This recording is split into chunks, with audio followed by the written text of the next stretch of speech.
আসসালামু আলাইকুম রহমতুল্লাহ। আশা করছি সকলে ভালো আছেন। আজকে আমরা আলোচনা করব আমাদের রসায়নের অত্যন্ত গুরুত্বপূর্ণ একটা বিষয়, পর্যায় সারণী, যেটাকে বাদ দিয়ে আসলে রসায়নের কোনো কিছুকে কল্পনা করা যায় না। মূলত এটাকে বলা হচ্ছে রসায়নের মূল ভিত্তি।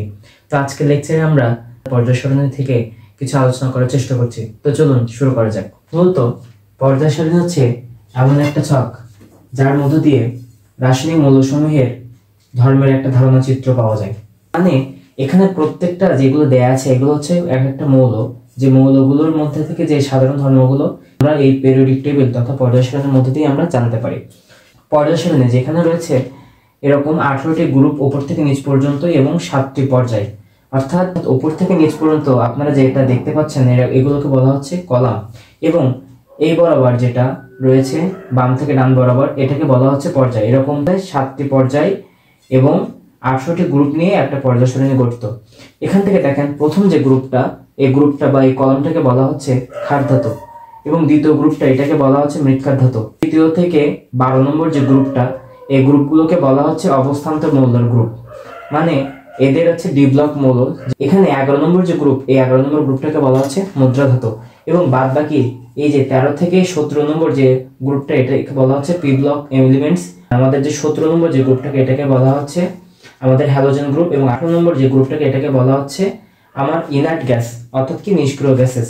হ্যাঁ, এখান থেকে প্রথম পর্যায়ে দেখেন, প্রথম পর্যায়ে মাত্র 2টি মৌল রয়েছে, দ্বিতীয় পর্যায়ে দেখেন রয়েছে মূলত 8টি, এবং তৃতীয় পর্যায়ে রয়েছে 8টি। এর মধ্যে থেকে সবথেকে গুরুত্বপূর্ণ যেটা অ্যাডমিশনে আসে, নিচে যে দুইটা সারি আপনারা দেখতে পাচ্ছেন, 6 নম্বর পর্যায়ে এবং তৃতীয় নম্বর গ্রুপের যে 57 থেকে 71 পর্যন্ত এই 15টি মৌল এটাকে বলা হচ্ছে ল্যান্থনাইট সিরিজ, এবং 7 নম্বর পর্যায়ের যে তৃতীয় নম্বর গ্রুপের যে আপনার এখান থেকে 89 থেকে যে 103 পর্যন্ত এটাকে বলা হচ্ছে অ্যাক্টিনাইট সিরিজ।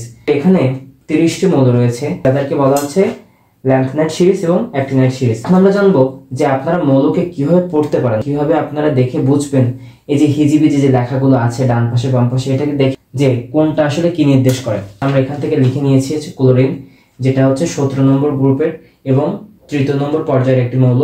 এই ক্লোরিনের ক্ষেত্রে দেখেন বাম পাশে যেটা দেখতে পাচ্ছেন এরকম, এটাকে বলা হচ্ছে আমাদের পারমাণবিক সংখ্যা, এবং ডান পাশে যেটা দেখতে পাচ্ছেন 35.5, এটাকে বলা হচ্ছে আমাদের পারমাণবিক ভর সংখ্যা, এবং মাঝে যে এটা দেখেন এটাকে বলা হচ্ছে প্রতীক, এবং নিচে যে নামটা এটাকে বলা হচ্ছে মৌলের নাম।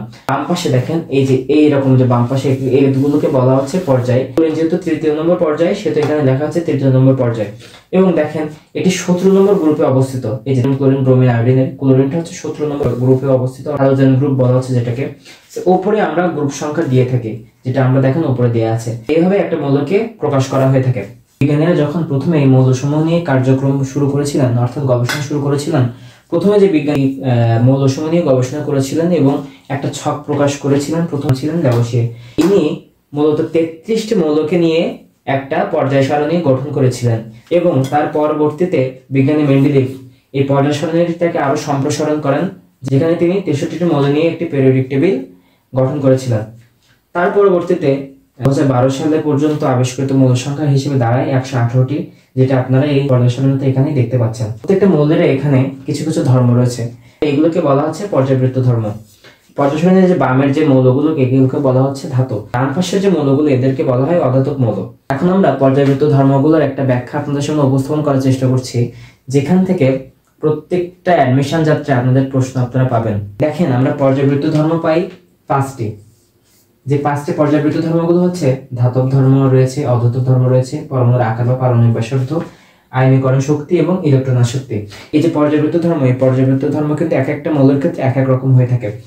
সো এই জিনিসটা আমরা কিভাবে সহজভাবে মনে রাখতে পারি, তো চলুন দেখা যাক।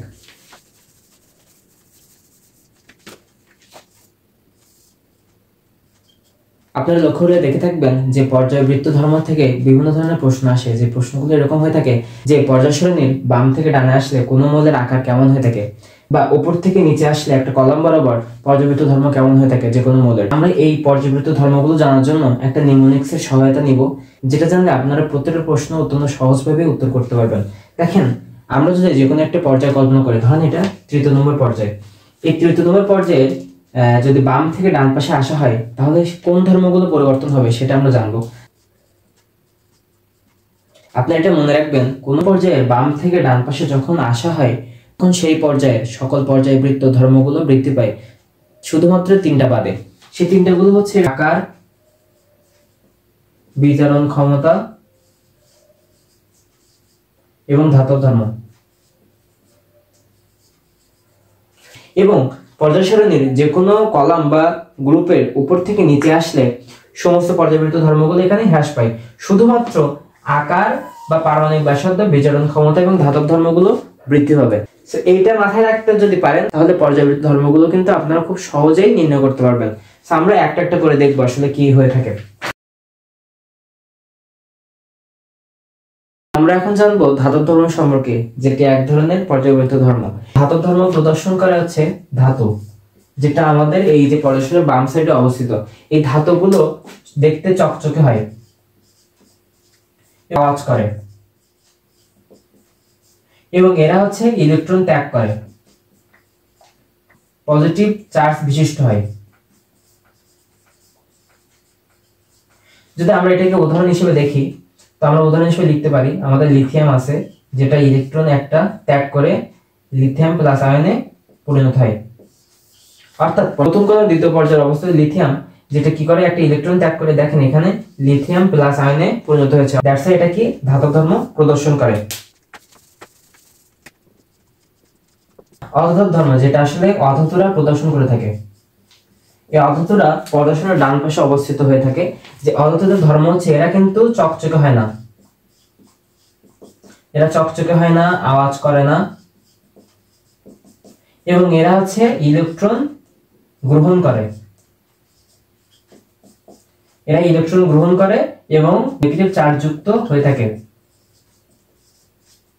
যেমন উদাহরণস্বরূপ আমরা নিতে পারি ক্লোরিনকে, যে একটি ইলেকট্রন গ্রহণ করে ক্লোরিন মাইনাস আয়নে পরিণত হয় এবং এটা কি করে, মূলত অধাতব ধর্ম প্রদর্শন করে। এখন আমরা জানবো পরমাণুর আকার বা পারমাণবিক ব্যাসার্ধ সম্পর্কে। দেখেন আমরা যখন একটি পর্যায়ের বাম থেকে ডান পাশে আসি, তখন এই পরমাণুর যে আকার বা পারমাণবিক ব্যাসার্ধটা এটা কিন্তু হ্রাস পায়, এবং যখন আমরা যে কোনো কলাম বরাবর উপর থেকে নিচে আসি তখন কিন্তু এর আকারটা বৃদ্ধি পায়।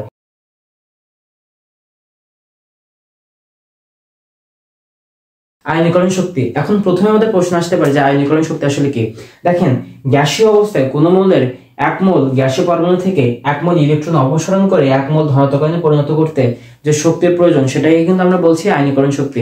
এটাকে যদি আমরা একটা উদাহরণের মাধ্যমে প্রকাশ করি, দেখেন আমরা সাপোজ ধরে নিলাম যে লিথিয়াম, যেখানে লিথিয়ামের আর ইলেকট্রন বিন্যাস করলে দেখতে পাই আমরা লিথিয়ামের শেষ কক্ষপথে রয়েছে একটি ইলেকট্রন, অর্থাৎ এর পারমাণবিক সংখ্যা হচ্ছে 3।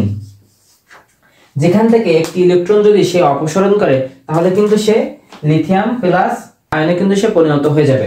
অর্থাৎ আমরা এখান থেকে কি বুঝলাম, লিথিয়াম একটি কি গ্যাসীয় পরমাণু, যে গ্যাসীয় পরমাণু থেকে সে কি করেছে, 1 মোল ইলেকট্রন সে অপসারণ করেছে, অপসারণ করে সে 1 মোল ধনাত্মক আয়নে পরিণত হয়েছে, যা একটি পর্যায়বৃত্ত ধর্ম।